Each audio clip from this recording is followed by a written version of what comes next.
Coming up on today's Yorkshire Voice, West Yorkshire Police have been given a boost in funds as they aim to tackle knife crime in the county. A Yorkshire Voice exclusive as the Ilkley fires could be a good thing for local archaeologists.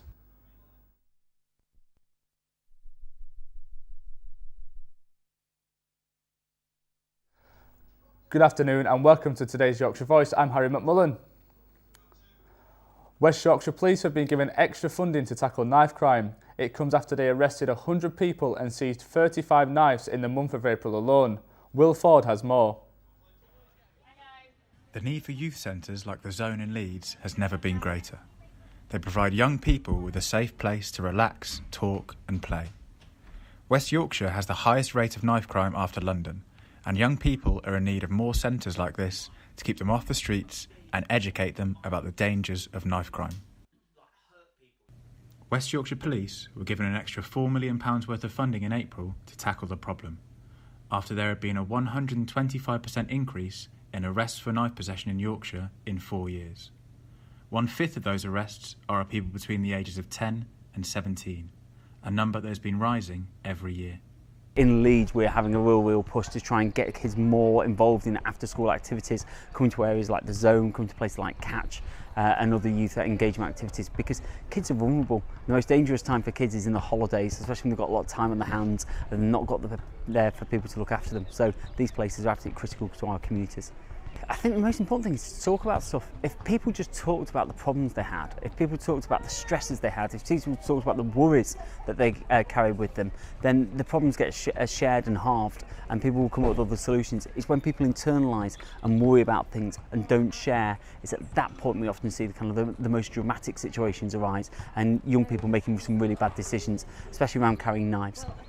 Yeah, surprising that people as young as 10 are involved in knife crime. You can live in the nicest area and knife crime can still be there. I've heard some stories about people around here and people that I know that are being affected by knife crime. So yeah, I was definitely aware of it.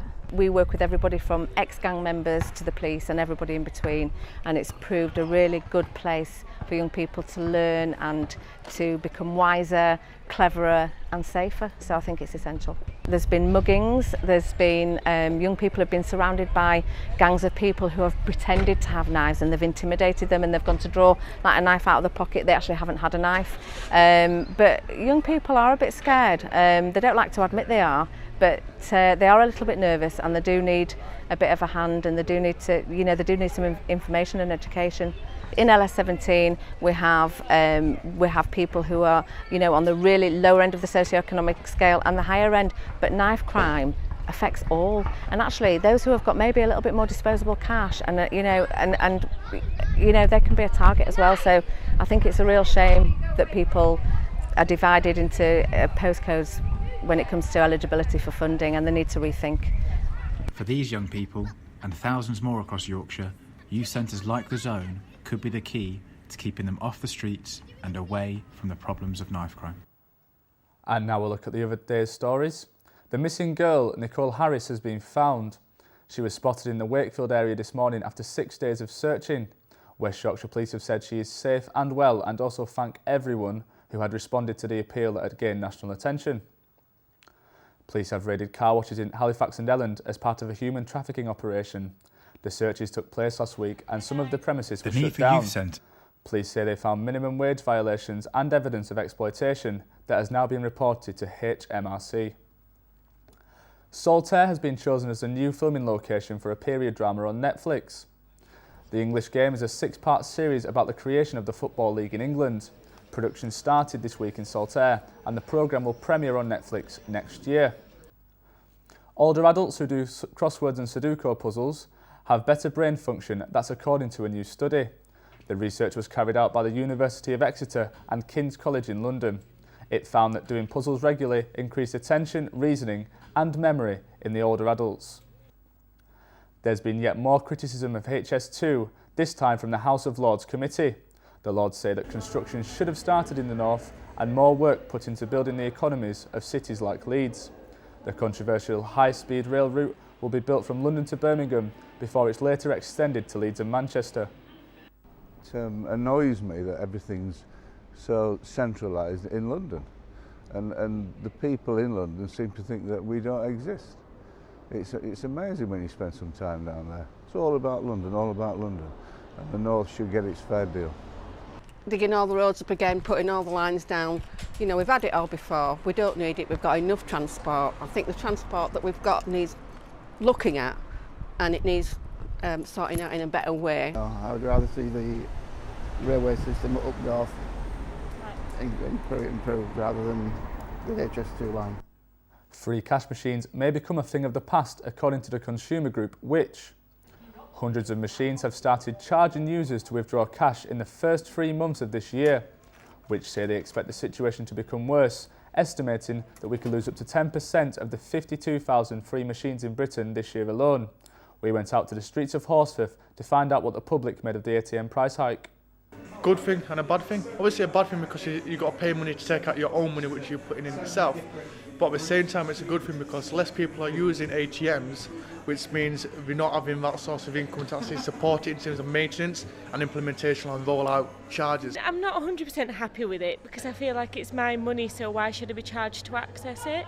However, I recognise that quite a lot of external companies that provide the cash machines are enforcing that on organisations, so it can't really be helped. I much preferred it when you didn't have to because it was a lot more convenient. Say if you were just like nipping out really quickly, you needed to grab some cash, whereas now you just kind of have to have it in the back of your mind that you might get charged for it. It's a bit unfair because like it's the only cash machine on campus and the closest one is down Tesco. Earlier this week, we reported on the devastating fires that ravaged the moors above Ilkley. Now, archaeologists have been given permission to use the area to dig for ancient artefacts. James Fountain has the exclusive report. The burnt ground on the hillsides of Ilkley Moor, caused by the fires on Easter Day, just under a month ago, have proved an unexpected opportunity.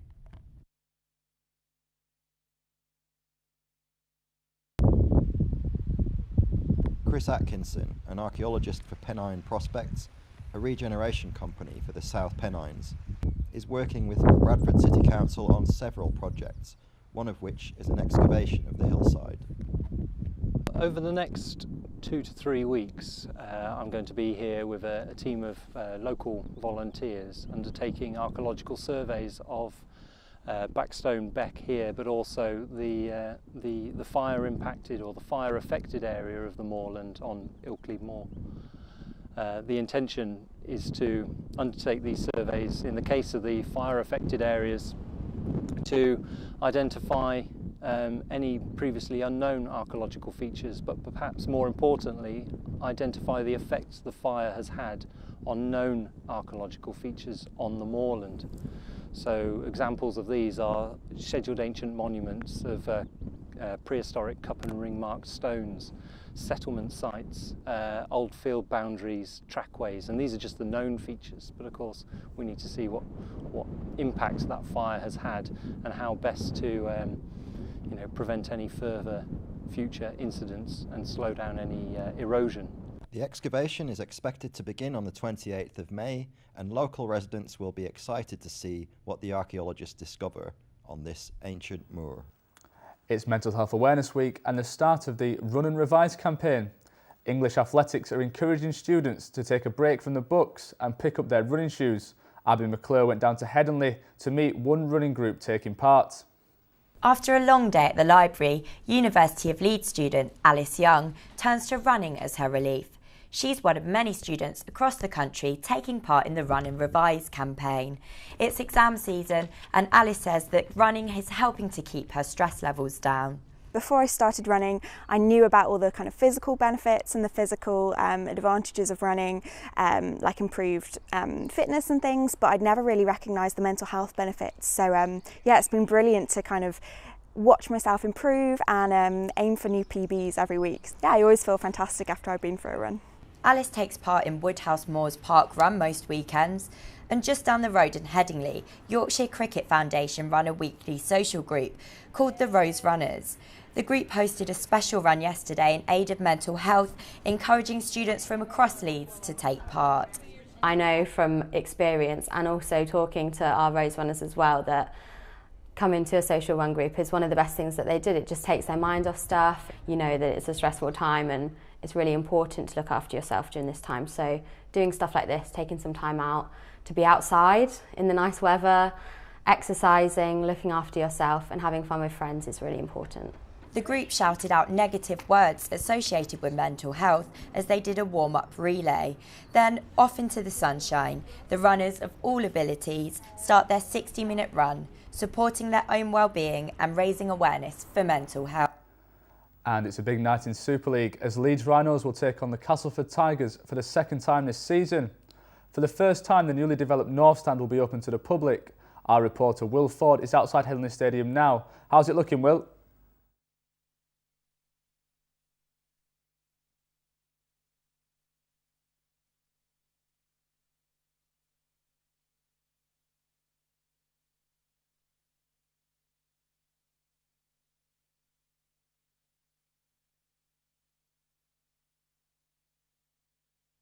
Seem to have lost Will there. The Rhinos will be hoping for a better performance than Leeds United last night. The Whites were knocked out of the playoffs against Derby at a packed-out Elland Road.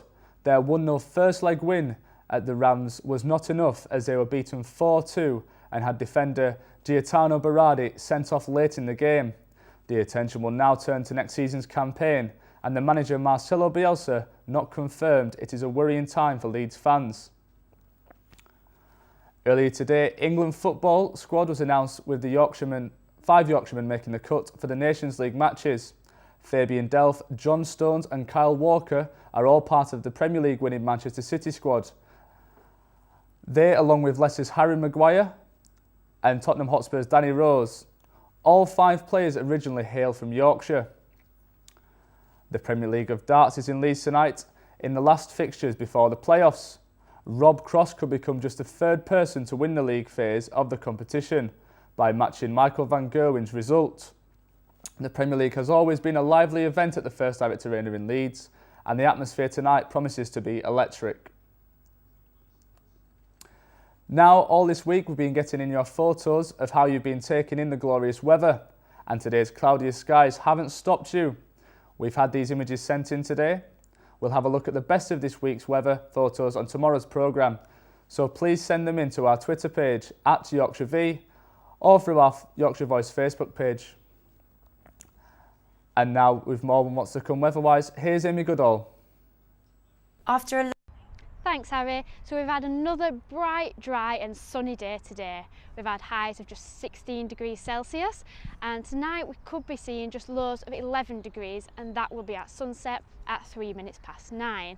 Obviously the temperature has been a little lower today than what we've been used to earlier on in the week, but still very good temperatures that we could be seeing in the middle of May.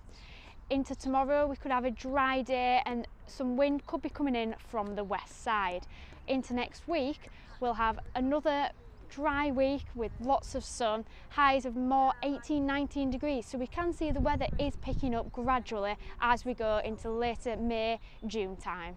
Don't forget to keep sending us your pictures @YorkshireV. That's @YorkshireV for all your pictures weather-wise, and let's go out and enjoy the sun while it lasts. Back to you in the That's all from us here at Yorkshire Voice for today. Remember, you can follow more news from us on our website www.yorkshire-voice.com and also on our Twitter @YorkshireV. We also have Facebook, Instagram and Snapchat. But from all of us here in the Leeds Trinity newsroom, I'm Harry McMullen. Have a good evening.